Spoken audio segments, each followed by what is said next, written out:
आस्था के संस्कार का प्रादुर्भाव, संस्कारों के प्रादुर्भाव अर्थात प्रकटीकरण के क्षण में चित्त होता है, उस चित्त में ये गति, जो ये स्थिति हो रही है, एक चीज शांत हो रही है, दूसरी उदित हो रही है।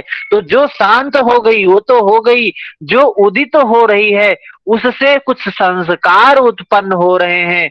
जो निरोध के संस्कार से चित्त ओत प्रोत होता है, भरा हुआ होता है, उसको बोला गया, उसको ही बोला गया क्या, चित्त का निरोध परिणाम। उसी को चित्त का निरोध परिणामा बोला गया। निरोध परिणामा क्या है, ये विक्षिप्त अवस्था, क्षिप्त अवस्था, चंचल अवस्था का शांत होना, और ये निरुद्ध अवस्था, चित्त की हमने 5 अवस्थाएं बताई थी, क्षिप्त, मूढ़, विक्षिप्त, एकाग्र, निरुद्ध। ये निरुद्ध अवस्था प्राप्त होना और ये चंचल अवस्था का समाप्त होना क्या है, यह निरोध परिणाम है। और इस निरोध परिणाम से क्या लाभ मिलेगा, उसका लाभ बताते हैं। तस्य प्रशांत वाहिता संस्कारात, उससे ये चित्त जो है प्रशांत प्रवाहित हो जाएगा। संस्कारात, इस निरोध संस्कार के बल से, जो निरोध के संस्कार है उससे चित्त एकदम प्रशांत वाहिता हो जाएगा, प्रशांत प्रवाहित हो जाएगा। गीता में भी भगवान कृष्ण ने इस पर बात किया है, जितात मनः प्रशांतस्य, जिसने अंतःकरण मन सहित सभी इंद्रियों को जीत लिया है, उसका चित्त क्या है, उसकी वृत्ति क्या है, शांत प्रवाहित है। उसी योगी में परमात्मा समाहिता, परमात्मा उसी योगी में समाहित है, सदैव समाया हुआ होता है। यही बात महर्षि पतंजलि ने कहा है। क्या बताया, निरोध परिणाम के प्रभाव से चित्त वृत्ति प्रशांत प्रवाहित हो जाती है। बुरे संकल्प समाप्त तो हो ही जाते हैं, भले संकल्प भी नहीं उठते हैं। बुरा तो जाता ही है, अच्छा भी समाप्त हो जाता है। वितर्क तो जाते ही हैं, विचार भी समाप्त हो जाते हैं। ऐसी अवस्था क्या है, इस समाधि की अवस्था का फिर परिणाम बताते हैं। इस समाधि का क्या होगा परिणाम, इसके बारे में बताते हैं 11 नंबर सूत्र में।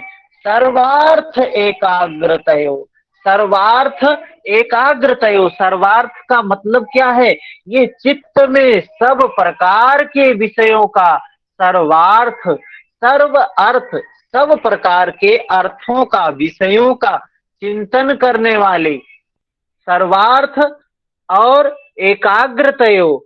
सर्वार्थ एकाग्रतयो दो शब्द हैं। सर्वार्थ का क्षय होना, सब प्रकार के विषयों का चिंतन करने वाली वृत्ति का क्षय होना, और एकाग्रतयो उदयो, एकाग्रता वाली वृत्ति का, एकाग्रता वृत्ति का उदय होना, ध्येय विषय का चिंतन करने वाली वृत्ति का उदय होना, अर्थात उस परम तत्व, सत्य शाश्वत तत्व जो ब्रह्म है, उसका चिंतन करने वाली वृत्ति का उदय होना, और सब प्रकार के विषयों का चिंतन करने वाली वृत्ति का नष्ट होना, मिट जाना, ऐसी अवस्था को समाधि परिणाम कहा गया। समाधि परिणाम क्या है, सब प्रकार के विषयों को चिंतन करने वाली वृत्ति का नष्ट होना, और उस परम तत्व परमात्मा का, ब्रह्म का चिंतन करने वाली वृत्ति का उदय होना क्या है, समाधि परिणाम है। समाधि परिणाम बताया, पहले निरोध परिणाम बताया, समाधि परिणाम बताया। अब की एकाग्रता बताते हैं, तीसरी अवस्था है एकाग्रता। क्या है, 12 नंबर सूत्र में, ततः पुनः शांतोदितो तुल्य प्रत्यय चित्त परिणाम। एकाग्रता परिणाम क्या है, चित्त का, ये जो वृत्तियों के निरोध के पश्चात विषयों का उदय होना, शांत होने, ये जो उदय होने और शांत होने पर चित्त का जो ध्येय में समाहित हो जाना, जो इस समाधि है, जब शांत होने वाली और उदय होने वाली दोनों वृत्तियां एक सी हो जाती हैं। अर्थात जो नष्ट हो रही है, जो उदय हो रही है, शांत और उदित उदित शांत और उदित होने वाली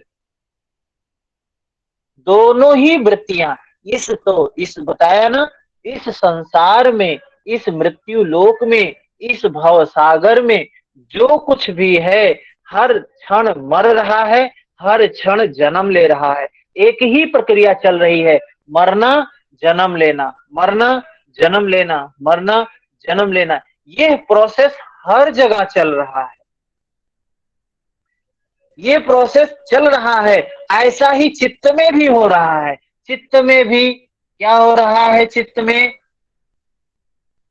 एक वृत्ति नष्ट होती है, दूसरी वृत्ति उत्पन्न हो जाती। जैसे समुद्र में लहरें, एक लहर आती है, समाप्त होती है, दूसरी आती है, तीसरी आती है, समाप्त होती है।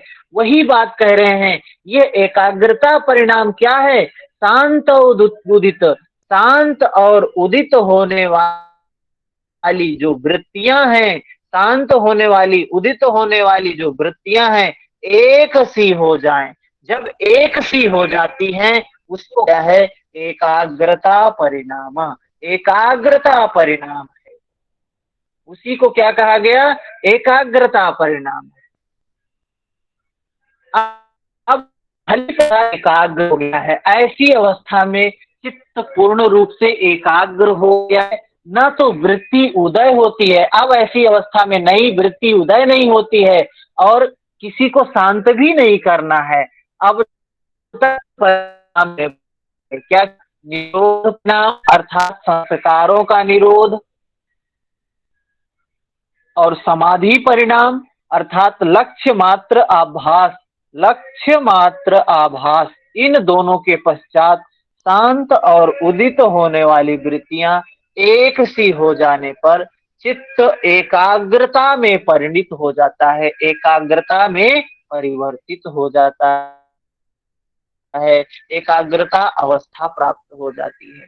कल हमने यहाँ तक कंप्लीट किया था। अभी यहाँ तक किसी को इस सूत्र में संशय है? किसी सूत्र में संशय है तो बताएं।